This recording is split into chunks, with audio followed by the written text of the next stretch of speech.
কারণ এখানে সমস্যা আছে যা আমার জন্য কঠিন। তাহলে আপনি অমানবিক, অসভ্য।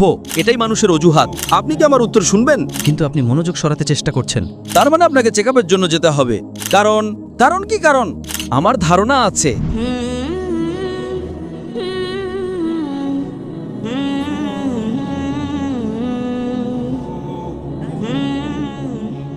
শুভ সন্ধ্যা, ডক্টর জাকির। আমি একজন শিক্ষক।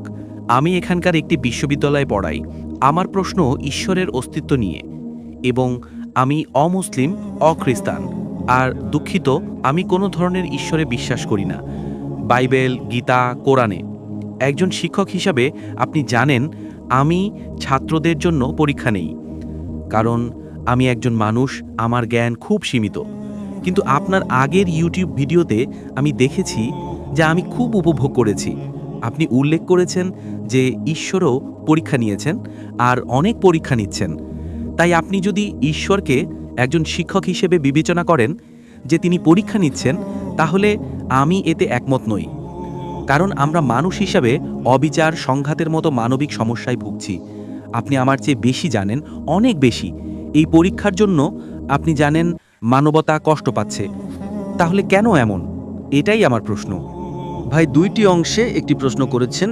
প্রথমে তিনি বলেছেন যে তিনি একজন শিক্ষক এবং তার ছাত্ররা কতটা ভালো তা জানার জন্য তাকে পরীক্ষা নিতে হয়। সর্বশক্তিমান আল্লাহ, তার কাছে সমস্ত জ্ঞান আছে, তাহলে তিনি কেন পরীক্ষা নেবেন? তার আগে থেকে সবকিছু জানা উচিত। প্রথম বিষয় এবং দ্বিতীয় বিষয় হলো, যখন আমরা পরীক্ষা দিচ্ছি তখন এত অবিচার এবং মানুষের কষ্ট কেন? ঠিক প্রশ্ন একটি, কিন্তু দুটি অংশ। প্রশ্নের প্রথম অংশটা হলো, যদি সর্বশক্তিমান আল্লাহ সবকিছু জানেন তাহলে আমাদের কেন পরীক্ষা দিতে হবে? আল্লাহ কোরআনের সূরা মুলক অধ্যায় 16 আয়াত 2 বলেছেন, আল্লাযী খালাকাল মাউতা ওয়াল হায়াতা, যিনি মৃত্যু এবং জীবন সৃষ্টি করেছেন তোমাদেরকে পরীক্ষা করার জন্য যে তোমাদের মধ্যে কে কর্মে শ্রেষ্ঠ। এবং অন্য স্থানে সূরা আল ইসরা আয়াত 13 আল্লাহ বলেছেন, প্রত্যেক মানুষের কর্ম তার গলায় বেঁধে দিয়েছি। আল্লাহ সবকিছু জানেন, তাহলে পরীক্ষা দেওয়ার কি দরকার? কারণ হলো, আল্লাহ আপনার জন্মের সময় থেকেই জানেন যে আপনি জান্নাতে যাবেন নাকি জাহান্নামে যাবেন। তিনি জানেন অমুক ভালো, অমুক খারাপ, অমুক মাঝারি। কিন্তু ভাবুন, যদি সর্বশক্তিমান আল্লাহ আপনাকে এই পৃথিবীতে জীবনযাপন না করিয়েই সরাসরি জাহান্নামে বা জান্নাতে পাঠিয়ে দেন, যাদের তিনি জান্নাতে পাঠাবেন তারা আপত্তি করবে না, কিন্তু যাদের তিনি জাহান্নামে পাঠাবেন তারা আপত্তি করবেন যে আপনি আমাকে জাহান্নামে কেন পাঠালেন? কল্পনা করেন আপনি একজন শিক্ষক এবং আপনি 1 বছর ধরে ক্লাসে পড়িয়েছেন। পরীক্ষার আগেই আপনি বিচার করতে পারেন, এই ছাত্রটি ভালো নয়, সে ফেল করবে, এই ছাত্রটি প্রথম শ্রেণীতে প্রথম হবে। ঠিক, কিন্তু আমার ভয় হচ্ছে যে আপনি সর্বশক্তিমান ঈশ্বর। আমাকে শেষ করতে দেন। আচ্ছা, একজন মানুষ শিক্ষক পরীক্ষার আগে বিচার করতে পারেন এই ছাত্রটি ফেল করবে কেন? কারণ এই ছাত্রটি পড়াশোনায় মনোযোগী নয়, সে পড়াশোনা করে না। শিক্ষক পরীক্ষার আগে ভবিষ্যদ্বাণী করতে পারেন এই ছাত্রটি প্রথম শ্রেণীতে প্রথম হবে, এই ছাত্রটি দ্বিতীয় শ্রেণীতে, আর এই ছাত্রটি ফেল করবে। আচ্ছা, যদি শিক্ষক বলে ঠিক আছে এখন আমরা পরীক্ষা নেব না, আমি এই ছাত্রকে প্রথম শ্রেণী, ওকে দ্বিতীয় শ্রেণী আর ওকে ফেল দিচ্ছি, অবশ্যই ছাত্র আপত্তি করবে। ছাত্র বলবে আমি তো পরীক্ষা দিইনি। শিক্ষক ভুল করতে পারেন, কিন্তু সর্বশক্তিমান আল্লাহ ভুল করতে পারেন না। কিন্তু যখন সর্বশক্তিমান আল্লাহ আপনাকে পরীক্ষা না করিয়ে সরাসরি জান্নাতে বা কিছু লোককে জাহান্নামে পাঠিয়ে দেন, তখন স্বাভাবিকভাবেই আমরা আপত্তি করব। এমনকি আমি আপত্তি করব, যদি তিনি আমাকে জাহান্নামে পাঠান, আপনি আমাকে জাহান্নামে কেন পাঠালেন? এটা মানুষের প্রতিফলন, এটা সর্বশক্তিমান ঈশ্বরের জ্ঞান নয়। ঠিক, সর্বশক্তিমান আল্লাহ মানুষকে প্রমাণও করতে চান। তিনি চান না যে মানুষ মনে করুক ঈশ্বর অবিচারী। এ কারণেই কোরআন বলে বিচার দিবসে কেউ আল্লাহর বিচার নিয়ে আপত্তি করবে না। কারণ কোরআন বলে আপনার অঙ্গ প্রত্যঙ্গ আপনার বিরুদ্ধে সাক্ষ্য দেবে, আপনার চোখ, আপনার হাত আপনার বিরুদ্ধে সাক্ষ্য দেবে। সুতরাং যদি আপনি পরীক্ষা দেন তাহলে আপনি খুব ভালো করেই জানেন যে আপনি ভালো করেননি। তাই যদি আপনি ভালো না করেন এবং শিক্ষক আপনাকে ফেল করিয়ে দেন, আপনি বলতে পারবেন না শিক্ষক অবিচারী। ঠিক তেমনি সর্বশক্তিমান আল্লাহর কাছে ইলমে গায়েব বা ভবিষ্যতের জ্ঞান আছে, কিন্তু তিনি পরীক্ষা হতে দেন যাতে কোনো মানুষ আপত্তি করতে না পারে। কল্পনা করেন যদি কেউ আপনাকে পরীক্ষা না দিয়ে ফেল করিয়ে দেয়, আপনি কি আপত্তি করবেন না? এই কারণেই আপনি জানেন আমার আল্লাহর বিশ্বাস করতে খুব কষ্ট হয়। কারণ ভাই, আমি আপনাকে একটা সহজ প্রশ্ন করছি, আপনি একজন মানুষ। অবশেষে আমি আপনাকে জিজ্ঞেস করছি, যদি আপনার শিক্ষক আপনাকে ডিগ্রি পরীক্ষা না দিয়ে ফেল করে দিতেন, আপনি কি আপত্তি করতেন না?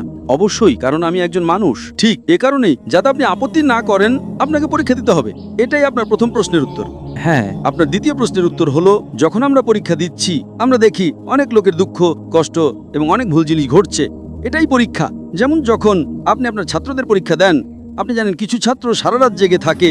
তারা বলতে পারে ইনি কি ধরনের শিক্ষক, ওনার জন্য আমাদের সারা রাত জাগতে হচ্ছে, ইনি খুবই খারাপ শিক্ষক।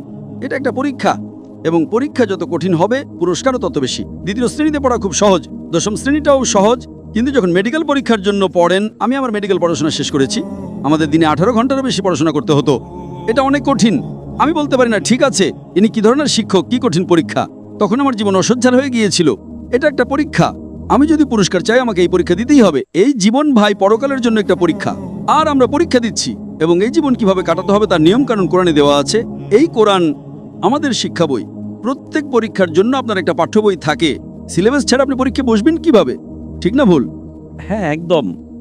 এই কোরআন হলো নিয়মকানুন যা আমরা এই পৃথিবীতে দিচ্ছি সেই পরীক্ষার জন্য।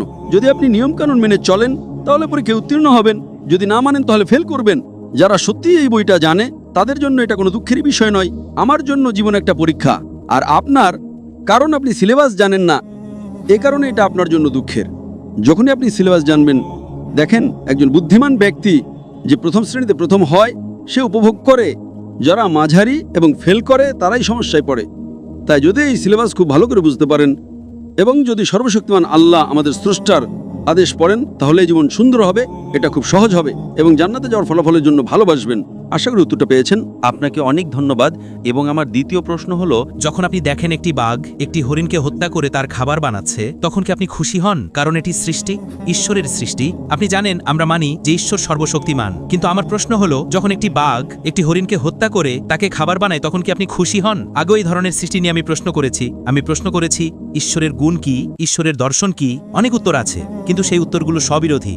আর আমার মতে একজন কার্টুনিস্ট ঈশ্বরের চেয়ে ভালো। আপনি জানেন কার্টুনিস্ট তারা অনেক চিন্তাশীল, নিখুঁত ধরনের জিনিস আছে। এটাই আমার প্রশ্ন। ভাই বলেছেন একজন কার্টুনিস্ট একজন স্রষ্টা চেয়ে ভালো, কারণ সে একজন নিখুঁত। আর আমি কি একটা বাঘকে হরিণ হত্যা করতে দেখে খুশি হই? এটাই তো। হ্যাঁ, আমাকে এমন একজন কার্টুনিস্টের নাম বলুন যিনি নিখুঁত। অনেক আছে। আমি আপনাকে জিজ্ঞাসা করছি, দয়া করে আমাকে একজন কার্টুনিস্টের নাম বলুন যিনি নিখুঁত। তাকে এখন নোবেল পুরস্কার দিতে হবে। যেমন টম অ্যান্ড জেরিতে সমস্যা ছিল, কিন্তু শেষে আপনি জানেন টম অ্যান্ড জেরিতে নিখুঁত কি আছে?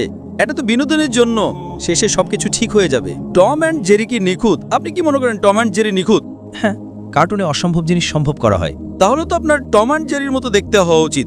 কোনো সমস্যা নেই। তাহলে আপনি টম অ্যান্ড জেরি হয়ে যান না কেন? আপনি ইঁদুর এবং বিড়াল হয়ে যান না কেন? আচ্ছা, আমার প্রশ্ন হলো আপনি কি খুশি? আপনি কি ইঁদুর হতে চান? এটি নির্ভর করে আপনি কি ইঁদুর হতে চান। এটি নির্ভর করে আমি ইঁদুর হতে চাইবো না। এটি বুদ্ধিমত্তার উপর নির্ভর করে। যদি কোনো মানুষ আমাকে বলে সে ইঁদুর হতে চায়, তাহলে আমি একজন ডাক্তার, আমাকে তার মানসিক অবস্থা পরীক্ষা করতে হবে। আপনি কি ইঁদুর হতে চান? এটা নির্ভর করে, তার মানে আপনাকে চেকআপের জন্য যেতে হবে। আসলে আমার প্রশ্ন হলো আপনি বলছেন টম নিখুঁত এবং জেরি নিখুঁত, ইঁদুর এবং বিড়াল নিখুঁত, তাহলে আপনি কি ইঁদুর হতে চান? দেখুন, যদি আপনি বুঝতে পারেন যে আপনি ভুল বলছেন তাহলে আমি দুঃখিত বলবো এবং বিষয়টা শেষ করেন। যদি চালিয়ে যান, যদি ভুল করেন, একজন মানুষ বা ছাত্রের দুঃখিত বলা উচিত নিজের ভুলের উপর অটল থেকে বোকা হওয়ার চেয়ে। আপনি কি বুঝতে পারছেন না? আমি এমন কোন সুস্থ মস্তিষ্কের মানুষকে চিনি না যে বলবে সে ইঁদুর হতে চায়। আর আপনি একজন শিক্ষক, আপনি ইঁদুর হতে চান? আমি একজন মানুষ, ঠিক, কিন্তু আপনি কি ইঁদুর হতে চান? আমি বললাম নির্ভর করে। আরে কি নির্ভর করে? কারণ আমি একজন ডাক্তার, যদি কোনো মানুষ বলে সে ইঁদুর হতে চায়, আমি তাকে একজন মনোরোগ বিশেষজ্ঞের কাছে পাঠাবো, ঠিক না ভুল? যদি আপনার কোনো ছাত্র বলে সে ইঁদুর হতে চায়, আপনি কি তাকে একজন মনোরোগ বিশেষজ্ঞের কাছে পাঠাবেন না? সেটাও নির্ভর করে। আর আমার প্রশ্ন হলো আপনি কি খুশি? আরে সেটাও কি নির্ভর করে? জি, আমি প্রশ্নের প্রথম অংশে আসছি। হ্যাঁ, আপনি কি খুশি যখন একটি বাঘ? আমি খুশি যখন একটি বাঘ একটি হরিণকে হত্যা করে। হ্যাঁ, এখন আমার মতে যদি এটাই নিয়ম হয় যে একটা বাঘ কিভাবে বাঁচবে, তাহলে আমি খুশিও নই, দুঃখিত নই। আমার ধারণা আছে আমি খুশিও নই, দুঃখিতও নই, কারণ এটাই তার বেঁচে থাকার উপায়। এটাই মানুষের অজুহাত। আমি সর্বশক্তিমান ঈশ্বরের চিন্তা প্রণালী সম্পর্কে জানতে চাইছি। সর্বশক্তিমান সুন্দর ও দয়াময় ঈশ্বরের চিন্তাকে যখন আমরা মানুষের পর্যায়ে নামিয়ে আনি, তখন এটা একেবারে সীমিত মানব জ্ঞানের প্রকাশ হয়ে যায়। এর জন্য আমি দুঃখিত। আপনি একটা প্রশ্ন করছেন, আপনি কি আমার উত্তর শুনবেন? হ্যাঁ, আমি শুনবো। তাহলে উত্তর শোনার জন্য আপনাকে মুখ বন্ধ রাখতে হবে, কারণ এখানে সমস্যা আছে যা আমার জন্য কঠিন। যখন আপনি প্রশ্ন করেছিলেন কি আমি বাধা দিয়েছিলাম? ঠিক আছে, বলেন। আপনি একজন শিক্ষক, তাই আপনি মনে করেন সবাই শিক্ষার্থী। আপনি কি মনে করেন আমি আপনার শিক্ষার্থী? আমি বোঝানোর চেষ্টা আপনি করছি। প্রশ্ন করেছেন, আপনি কি উত্তরের জন্য অপেক্ষা করবেন না? অবশ্যই, এর জন্য দুঃখিত। যদি আপনি নিয়ম না মানেন তাহলে আপনি অমানবিক, অসভ্য। এটা আপনার কথা। আমি সর্বশক্তিমানের ব্যাপারে খুবই চিন্তিত, কিন্তু প্রশ্ন করার সময় কি আপনি উত্তরের জন্য অপেক্ষা করবেন? কল্পনা করেন যদি কোনো ছাত্র বারবার বাধা দেয় এবং আপনাকে উত্তর দিতে না দেয়, আপনি তাকে কি বলবেন? আপনি তাকে ক্লাসরুম থেকে বেরিয়ে যেতে বলবেন, ঠিক? ঠিক, আপনি প্রশ্ন করেছেন, আমি খুব শান্তভাবে শুনেছি। কিন্তু আপনি মনোযোগ সরাতে চেষ্টা করছেন।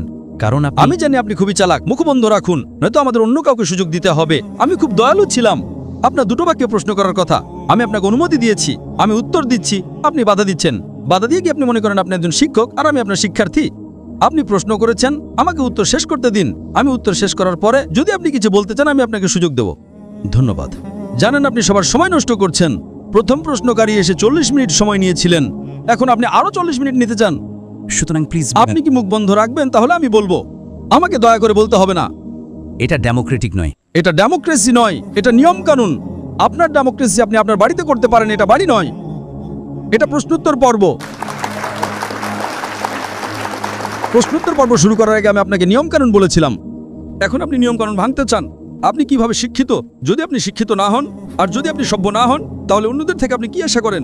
এটা আপনার দৃষ্টিভঙ্গি, আমি দুঃখিত। আপনি কি মুখ বন্ধ রাখবেন? নয়তো আপনি যদি আবার মুখ খোলেন অন্য কাউকে প্রশ্ন করতে বলবো।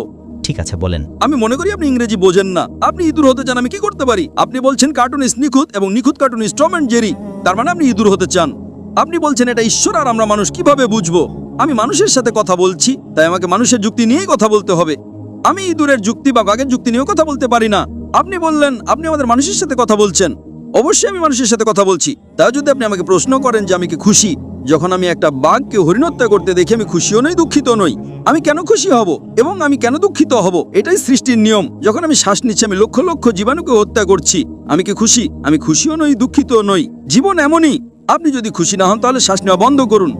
হ্যাঁ, আমার প্রশ্ন হলো, যদি আপনি দুঃখিত হন কারণ একটি সিংহ একটি হরিণকে হত্যা করে, আমি একজন ডাক্তার হিসেবে বলছি আপনি লক্ষ লক্ষ জীবাণুকে হত্যা করছেন, আপনার শ্বাস নেওয়া বন্ধ করা উচিত। আমি দুঃখিত। এটাই জীবন। আমি একজন ডাক্তার, আপনি লক্ষ লক্ষ জীবাণুকে হত্যা না করে কয়েক মিনিটের জন্য বাঁচতে পারবেন না। এভাবে সর্বশক্তিমান আল্লাহ বিভিন্ন সৃষ্টি করেছেন। কিন্তু যদি আপনি সৃষ্টির নিয়ম ভাঙেন, যদি আমি আনন্দের জন্য, শিকারের জন্য অপ্রয়োজনীয় একটি হরিণকে হত্যা করি, তাহলে আমি খারাপ হব।